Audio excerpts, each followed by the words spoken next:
Welcome to the Banter, where insightful discussions meet lively conversations in a blend of knowledge and entertainment. On the Banter, we discuss topical issues that affect us, our society, the family, and even government sometimes. Today on this show, I still remain my humble self, Israel Adeyemi, and today on this show, I'm not alone. I have my co-banters and banterers on this show. So let me start from Fortune. How are you doing today? My name is Fortune, also known as Zika. Zika, You're going to be here again. You're going to tell us the meaning of that Zika, right? Maybe after the show. Okay, so now you've got a meaning for it. After the show. Okay, that's nice. And Francis, it's nice to have you again on this show. Yeah, I'm really glad to be here again. As you all know, I'm the man with Sabi. Welcome to the Banter. Sabi, well. Thank you so much for that. And to my boy, I call him my boy, Juvie. You know how it is. It gives me such an enormous pleasure to It's always enormous. Enormous, incalculable pleasure to be on the... Okay. Juvie is not going anywhere yet. Don't worry, you will hear more from him. And I think we have somebody with us. This is the first time on this show, and we want to welcome her, make her feel welcome. Praise, how you doing? Tell us. I'm fine. Hello, guys. Yeah. Welcome to the Banter. Matthias. Praise. Okay, so your praise. Okay, so guys, if you're set, then the table is set. Let's go straight to the topic. Now, today we're gonna be talking about who should be held responsible for what a child becomes. Who should be held responsible for what a child becomes? And first, we want to deal with who should be blamed. Who should be blamed first? So let me start from Fortune. Fortune, where you are today, what you are doing, those acts of yours, who should be blamed? You, your parents, or the society? Well, at a stage, a child should be held responsible for whatsoever his life brings out. So the parents are only there to guide. The parents are only there to put through their child or their children through the things of life. They cannot decide whatever the child's outcome will be. Okay. Thank you. Praise, let me quickly come to you because you are the only female on set today. Now, do you believe that the child should be held responsible for whatever happens to him or whatever he becomes in the future? Do you believe that the child should be held responsible or the parents? I believe it should be the parents that Okay. should be held responsible because they are the one that actually trained that child. They are the one. So whatever the child is doing is based on what he or she saw from the inside. Okay. Thank you. So the parents should be blamed. Juvie, what's your take on this before we take the conversation further? I believe the Bible sets the tone for almost every argument there is I bring. So the scripture, train up a child the way he should go, and when he's old, he will not turn from it. So, But we've seen Who children. turns? We've seen children who were trained well and at some point change. and so it is trained. So are you saying the training is not until- effective? until you see what you desire.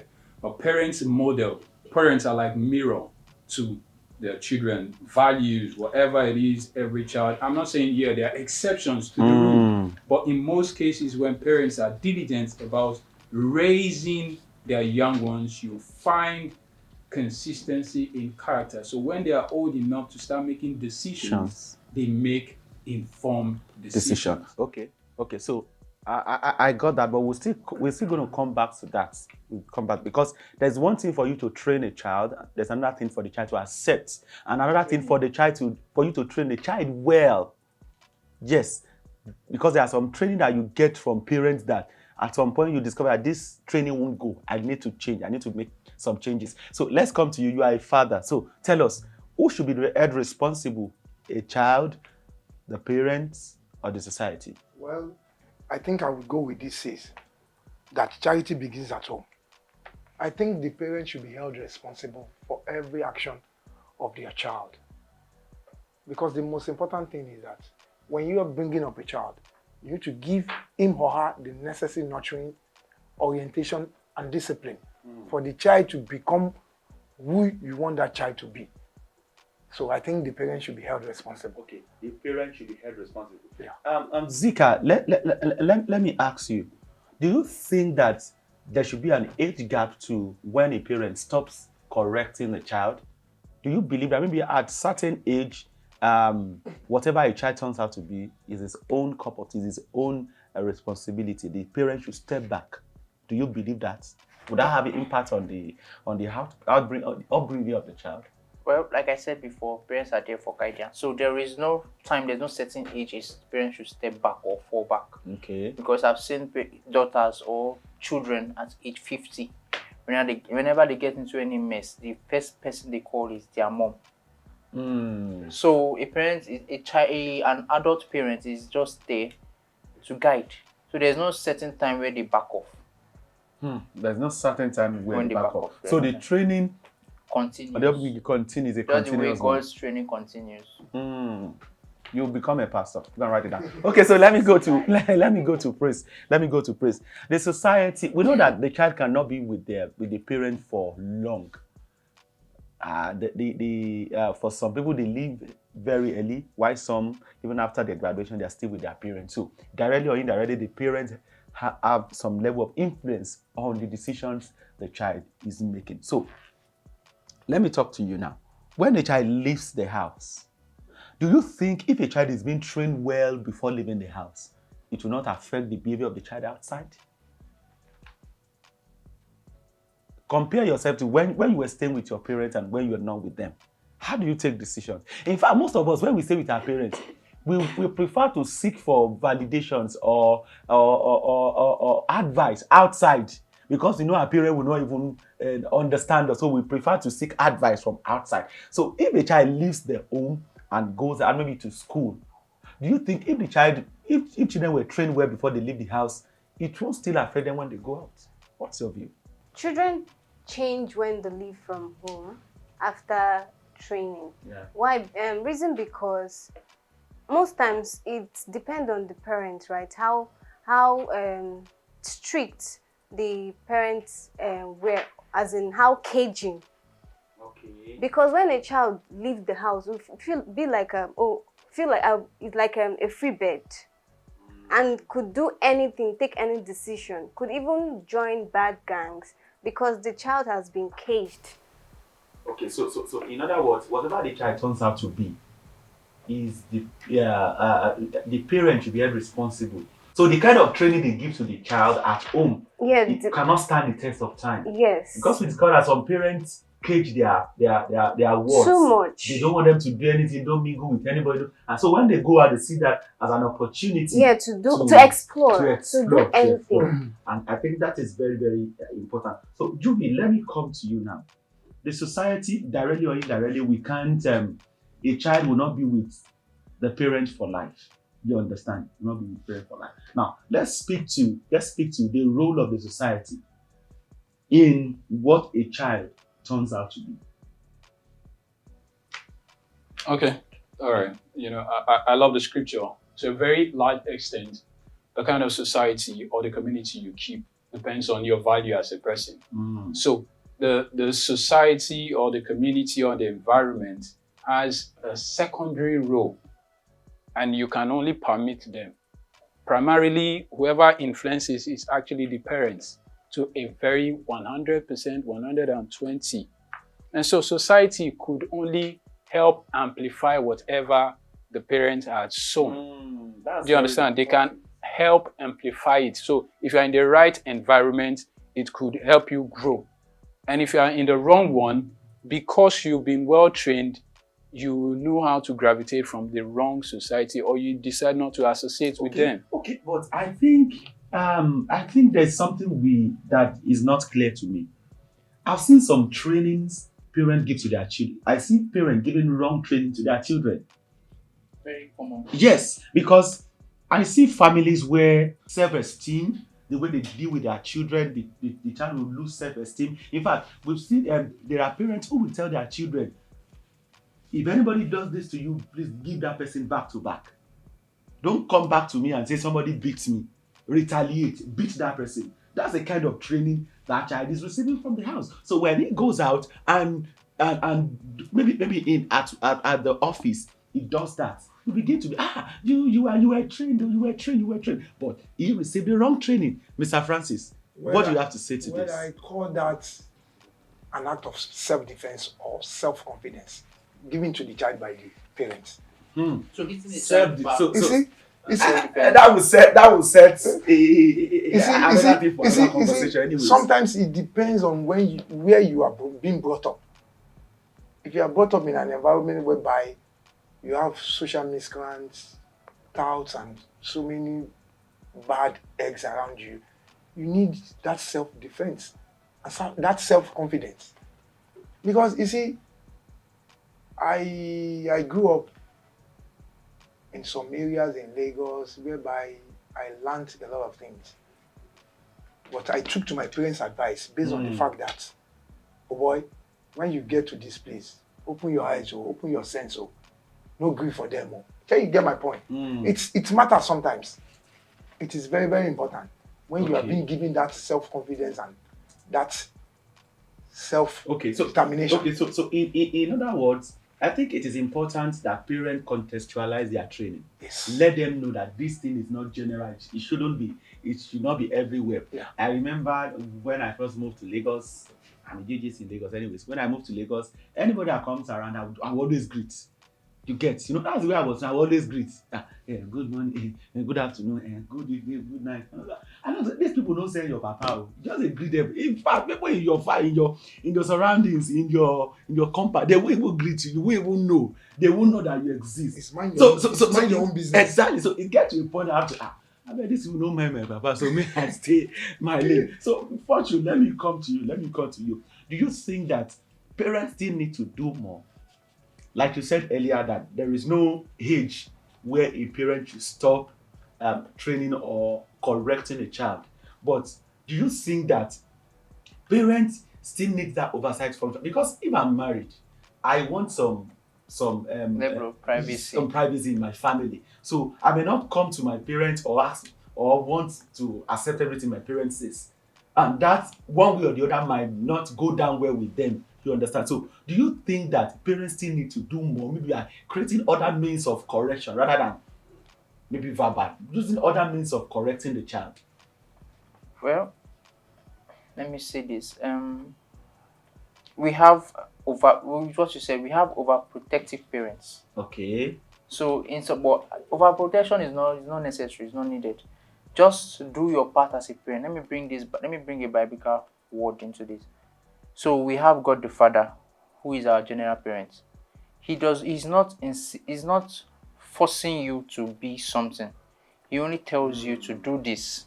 So it is your duty. It is your responsibility to either be good or be bad. So it is your side as a child to either take it or leave it. Okay, that's very, very good. And so let me do 30 seconds from Praise. What's your advice to parents, society, and even to child themselves, to children? Okay, so my advice still remains that no matter the age of the child, still pay close attention to your children. Observe new characters, new behavior, and the ones that are new, if they are good or bad, still correct them. They are not above correction. No one is above correction or training. Even as an adult, even if you're married, your parents still need to correct you. They still see you as their child. Most of our parents endured their marriages. Some of them anyways, endured, not enjoyed. So when they give you some advice, is it not wise for you to let me think it well, let me think it through? Well, they are still experienced no matter what. They're still experienced. They've gone through life. They've seen things. So if the advice they are giving, most times they might not be right. They might be wrong. So it's as an adult, you now choose to take the advice and or maybe add something or maybe drop their own. Okay, Yes. so thank you for that. Juby, we have children or people who are not opportune to grow under their parents by various reasons. Who should be blamed if they turn out to be something we don't want? Well, orphans have got their parents have relatives, and so because you've been orphaned doesn't mean you stay in the streets and you live in isolation. And so the immediate family, in African setting, nobody actually grow in isolation. We grow in community. So it makes that if one parent is out of the equation, someone else comes in, a grandparent, grand uncle, someone steps in to help raise. And raising young ones, I don't know if you've seen even animals. You won't blame a pride the lion and say, oh, maybe the kangaroo should be blamed for how the cubs of a lion turn out. It's your responsibility as a parent, whether as an uncle. And the way we grew up, everybody comes in to support, and that's what is actually missing right now. But primarily, when you get married, it is your cup of tea. Because you brought. Yes, you guys decided to bring up the child. Okay, so I think that's very important. 30 seconds from you, Miss Francis, on this topic. Well, actually, you see, sometimes our society doesn't permit some certain things. And parents do create some certain things again. Like, for instance, when a child gets to the society and he starts misbehaving, doing some kind of thing that he's not supposed to do, if the society wants to correct that child, you see some parents, they will get angry. Why are you beating my child? Why are you, all sorts of things like that. So I would advise the parent to be a bit tolerant and accommodating so that at the end of the day, they can benefit what they have done on their child. Thank you so much for that. And that is the conversation. There's a need for parents to be there's a need for, don't worry, you have your 30 seconds. You have your 30 seconds. Okay, so there's a need for parents to be taught to apply, to tolerate their children, understand the feelings of their children while they are correcting. Okay, Fortune, your 30 seconds. Okay, every child has come to grow his own height. So let us not forget that. Can you come again with that? Every child has come to grow his own height. Okay, every child has come to grow his own height. But are you sure your height is not from your dad? No, this is not. That is not tall. So let's not forget, the society will continue to vomit dirty things. So we cannot blame our futures, our lives on the society. Your life is in your hands. Do what is right. Do what works for you. When you say, don't be a child of the world, be a child of God. When you say the child, the society will continue to vomit negative things. Remember, we are the society. So whatever you vomit, other people fix it. Okay, so that's very important. So in reality, I think for me, it's a collaborative effort because you can't train a child outside of the society. In fact, if you carry them from Nigeria, take them to another country, you are still going to meet people there. And the probability of them taking up characters from that particular place is very, very, very high. So parents, children, and the society are interdependent, and the outcomes of children are influenced by all these three. A supportive and nurturing family, along with a society that values and invests in its children, can contribute to positive outcomes for the child. It is essential for all stakeholders to work together to ensure that the well-being and success of the next generation. This is very, very important. On this note, we'll go on a short break, and when we come back, we'll move straight to the next topic. Don't go anywhere.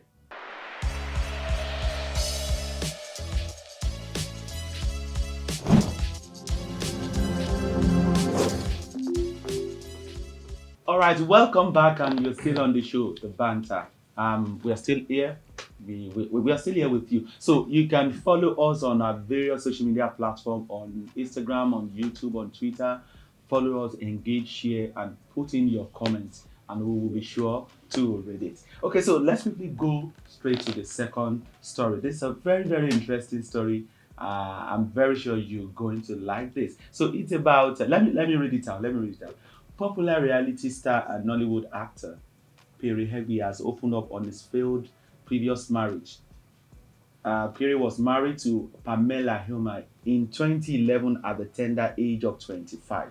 Now, let me just give a summary of the story. So he said he drove his car to his friend's place, and peradventure the friend wants to use the car. So he gave the friend the key, and the friend used the car to pick a lady. So a lady now forgets purse at the back seat of the car.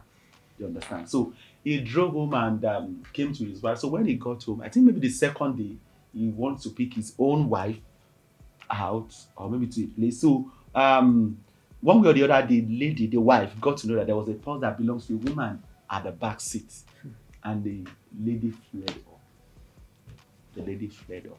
Now, the topic we are bringing up today, the conversation should be around why why are there insecurities often emerge in relationship? Why does insecurities? Why does it emerge in relationship? You guys want to be together. You have agreed to be together.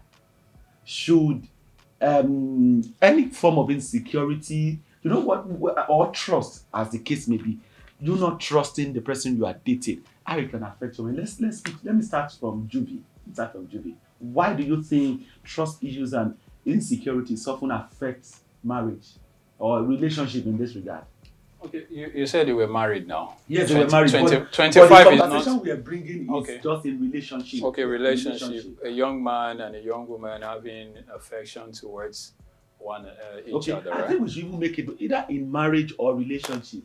Well, Let's do that. in this case, one of the questions that comes to mind is: has it been having history of that has made the lady conclude that I can't bear? Like if you've had consistent history of breaking Does trust. that mean there's no change?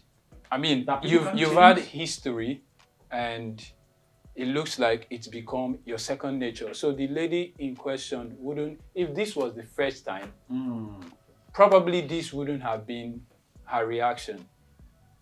Maybe in this case, the lady is thinking, man, this is one too many. You're a fine young man. Probably you've had numbers of dates, and I don't seem to trust you because, man, if it was first time, you give an excuse, benefits of the doubt. Second, third, it breaks it. I mean, when you break your promises, past betrayals, I mean, it affects every relationship. I mean, it affects whether you're married for 50 years or not. When you have history of past broken promises. Okay, so let me ask you, Chris, are you in a relationship? You wanna? Okay. So do you think why do trust and insecurity often emerge in relationship? Because I believe when you guys sat down to talk about these things, there are beautiful words. Oh, don't worry, babe. Whatever you say, I'm gonna forgive. Whatever happens, apologies to you.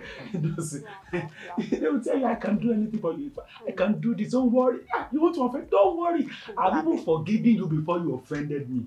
You understand? So why do we still have insecurities often in marriages, in relationships? Why does it come up? First, all those sweet words are blah blah blah blah blah. Wait, are you saying they are not real? Yes. Have you been cajoled by one before? Yeah, a lot. Like that is the same line. Okay. Blah blah blah blah blah blah How blah do you blah blah. attract this So kind please of men? don't push How it do to you us. attract this Don't kind push of it. Blah men? blah blah Don't blah push blah it to blah. us. No, Because we're not right. gonna I take can do I without think you. we're not gonna take I that. love Because you. I Oh, think you're how do you everything. attract Oh, you're this kind beautiful. of Oh, you're yes, that. yes, Oh, you want, you're But this. they know you want to hear this thing. Aren't you all this? Don't you possess But all can I- this? Yes, can I I ask you- Please, know. let him just let her just. I know, but it's not for you to now to be singing it to my ear as a song. You're beautiful. I can't do without you. I love you. I can't sleep. I can't do everything. But You're talking like somebody who's so experienced in this regard. Man. Okay, so why do we still have insecurities well, in relationship? for me, I feel it should be the guy physique. Wait. So there is no hope. So you're saying that How dare you. Like those guys that have, six packs, But why? handsome. Oh my goodness. Those guys, I don't trust them. Because Okay, all but you all trust people ladies' like eyes, you don't all trust people like ladies' you, eyes. trust people like You don't trust me. Okay, that's With my Belgian pectorals. All ladies' eyes are just on that guy, They need to and change he's their- going they to need to cheat. change their look. They need to change their look. So, Fortune, let me come to you. should I ask you or should I not ask you? ask me. You don't even know what I want to ask. Okay, so why do we see as insecurities? Why does it emerge in relationship? Because, like I said, you guys you've signed a dotted line. You want to be with each other till death do you part. I mean, when you pass through that relationship to marriage. But we still discover that even in marriage, these things still happen. Why? It will be to the opposite side past relationships. Okay, past Relationship, yes. So, but I still feel insecurity. Like if you have insecurity, let your partner know. Tell your partner. If she that's has communication. communicate exactly. So if he or she accepts it that okay, I can cope with your insecurity, then you can go into it. But the key thing is letting them know. Because if you don't let them know, if you go into a relationship with insecurity issues, you will cry every day. Fortunately, are you speaking as? I'm speaking to Are mostly. you speaking as a person based on experience, or you are giving an advice? Well, because that's I'll that, tell you after the show. but actually, communication is very, Exactly, very important. exactly. Okay, so apart from communication, Francis, Well, what other things? What do you I think need to breeds, say, I just want us to look at what is relationship itself. Okay. Because I believe relationship is based on mutual agreement between a male and a female. In Nigeria for now. That is it. You see, an insecurity in relationship is attributed to some lapses like lack of trust, lack of understanding, commitment, tolerance, communication. But when you see all these things, should you still go ahead in And the the relationship? most important thing in this relationship is the fear of God. In quotes, do not do to others what you don't want others to do unto you. Are you getting my point? But if you are not attracting the But ladies, I and won't- the ladies are But I'm they're not going attracted to. to you. I won't accept that, because when you say the fear of God, God, yes. you are bringing religion into it. Now, the reason why I'm saying this is this. We have seen people who were brought up in the church. Let me use the church setting. No, And we've wait. heard of pastors and Yes. So I don't think that is we have people who don't know God, who are not religious, and they have marriage. They are staying together well. You understand? So when you say the fear of God, I don't know which angle you're coming from. No, it's But not- let me come to Juby. We'll come back there. We'll come back there. But If you let have me the come fear to of God in a relationship, let me come it to is Juby. very, very important. Let me come very to Juby. vital. He said something.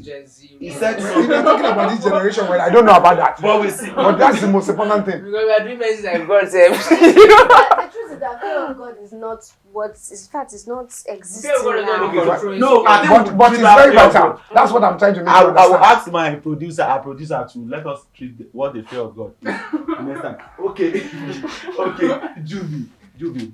Let's talk about this angle, this personality. Some people generally they don't believe things, and I believe this is the situation that happens to this story that I've just read. Some people, if they don't see facts, they will not believe. Forget the way you say it. Show me evidence. Tell me it did not happen. And exactly. And some people will tell you, let me quickly say this. I have somebody. What he said was that even if he meets, I don't know how true is this till now. Things might have changed. He told me that even if he goes into a room and meets his fiancée, then they are married now. Fiancée with another man on the bed, and the person and the guy or the lady comes up and say, "My dear, this did not happen." He said he's going to believe. Wow. He said what he needs is for his wife to just say it. So do you believe that insecurity? There are some people who cannot just believe whatever they hear. They need to see evidence. I had a conversation. I was in a group on social media, and the name was Olofinlua. The guy had a female kind of name, and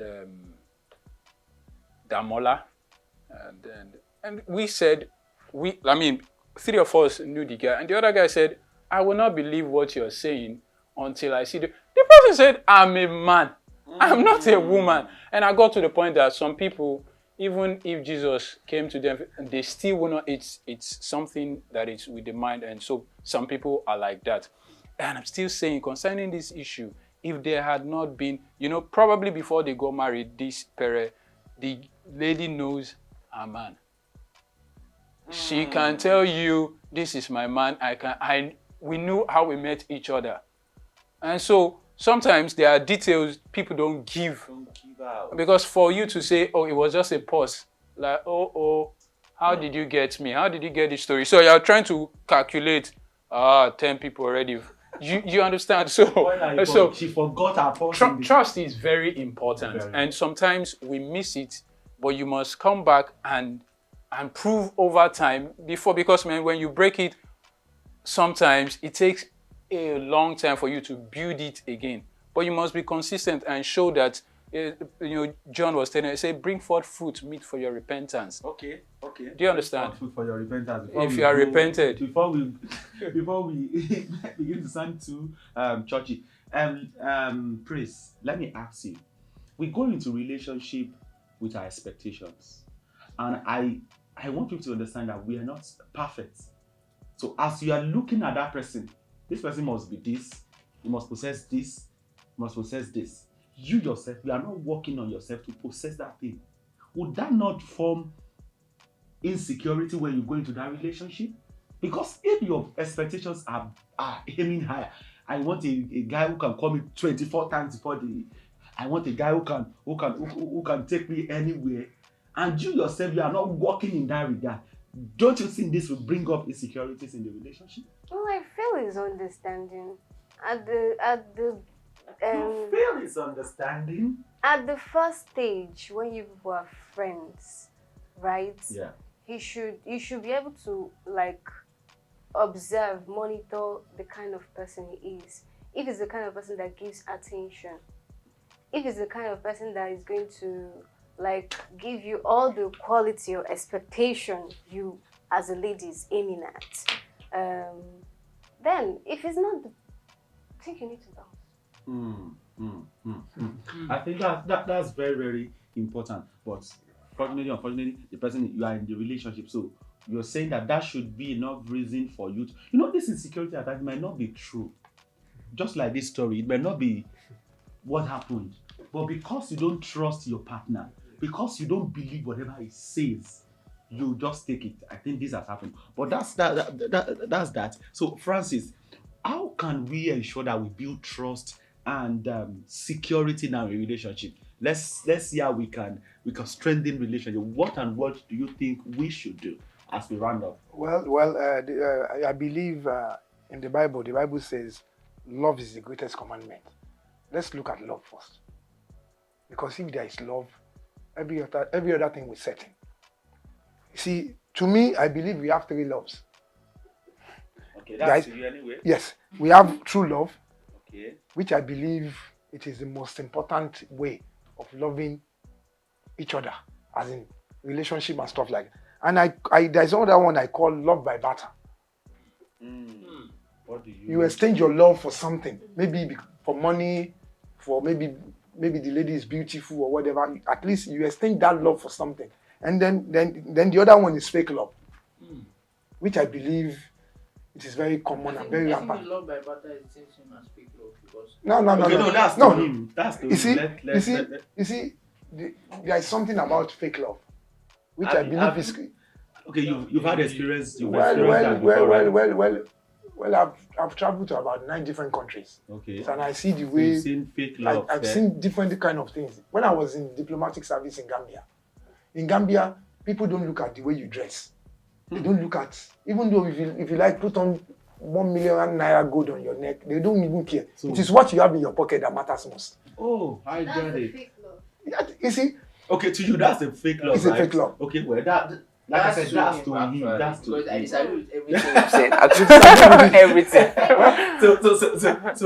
So I think we don't have much time on our side. I think we're going to come back to that particular topic. What is true love? What is fake love? We're going to talk about that. There's love by barter. Love by barter. Okay. I think that's better. So Fortune, your 30 seconds. How can we ensure that we react positively to trust and insecurity issues in our marriages, in our relationship? What should we do? Well, communication is key. Whenever you feel any negative feeling in your heart or in your mind towards your partner, learn to voice out, learn to talk to your partner about it. The partner we're talking about, she voiced it out. And affected the relationship? Maybe she did. We can't say much on that Okay, because she but the didn't. other- There may be other things. Yeah. She may have voiced out and raised her hand. Yes. Exactly. It's not wrongly. Exactly. Mm. With some So reaction. we can't say on that. But learn to talk to your partner. Learn to. And if you should know who your partner is, you should know the way to talk to him or her. So probably she did not communicate the right way. She may have raised her hand while trying to communicate. Okay. So just learn to communicate. No, you know the way your partner is. You know the person you are dating. There are some people that like gentle conversations, and there are still some people that like violence. We shout at each other and break up first, then we'll continue again. I've seen so many different Yes, people like that. there was a story that trended on social media recently about a lady leaving his man because anything she says, the man will say, "Okay, I've accepted." You understand? The guy was just exactly. The guy was too gentle. So the lady said, "I can't stay with a man like that. That I will say this and say, okay, I accept. Say this, I accept." But You she understand? dines silently. Or maybe she's talking to there's someone else she's talking to. Okay, behind. so Prince, what more can we do to ensure that we tackle the issues of distrust and insecurities in relationship and marriage? Number one, though is not enough. Transparency. Transparency. But it's still not enough. Right? Because you still see some guys that they are transparent. They are going to somebody's house. First of all, they will arrive at their guy's house and then they will send you the Google map. This is where I am. Then the next minute, somewhere else. How will you know? How will you know? So even the transparency is still not enough. But should we stop? I believe, should we stop expecting so much from people? Should we just stop? I don't know. For me, I feel as a lady, right? Let him do his thing. And then But he why should allow we you should- to do your own thing. Okay, we'll talk about that. I like that. Okay, Juby. So what more can be done to ensure that we tackle this issue of insecurities in relationship? Well, basically, you determine what your relationship looks like. I can't give you a formula. There is no silver bullet to it. I can only tell you what has worked for me, and it's still working for So me. let us know what has worked for you. You have to keep a consistent pattern of honesty. You be sincere in what you do. And when you're consistent in doing this, it doesn't mean you won't mess up sometimes, but your partner would have seen your consistency over the years and say, okay, I will decide to let this slide. All right. I'm not talking about everybody. I'm talking about what has worked for me. If you kept a consistent honesty in dealing with, you're sincere, you're open, you regard people's, you don't break promises. You don't say, I'm coming this in, and you're not coming there. So when you keep that nature, it makes that. So, Juvie, what happens if she makes the same mistake that you made, and then you said, because yes, you're not perfect, you make mistakes. I'm sure it will do the same. So what happens if she makes such kind of mistake? What will be your reaction? I think this is it. I've had situations where I'm not the one that's. Love covers a multitude is what I've practiced, all right? Okay, so Love is not enough. I've had Okay, a situation, let me so- say this to clear. I've had a situation where someone you knew your girl messed up with someone else and it didn't end the relationship. Definitely. Yes, So yes, many yes, things. yes. Okay, so guys, let's just guys. No, I'm saying because of our it time, won't. we need to won't, round it up won't, the it show. will. But for me, I think we should be consistent in being honest. Like let me paint this scenario. If you have to thread, you tie one here, you tie one here, and you cut it, and you want to sew it again, the length won't be the same. We are humans. You can't continue to do something consistently. You are doing something and you expect your partner to believe you. You come today, something happened, you be, I'm sorry, they forgive. Tomorrow, you understand? The heart is not built like that. This is very, very important. And on that note, we will be we'll be drawing the curtain on the show today. Thank you for joining us on the banter today. Special appreciation to all our guys behind the camera. You guys are doing well. We really do appreciate you. And our producer, we appreciate you. Keep the banter alive. Stay inquisitive. Stay positive. and comment, and send your reactions to us on our various social media platforms. Till we join you tomorrow, till we come again on this important show. Bye.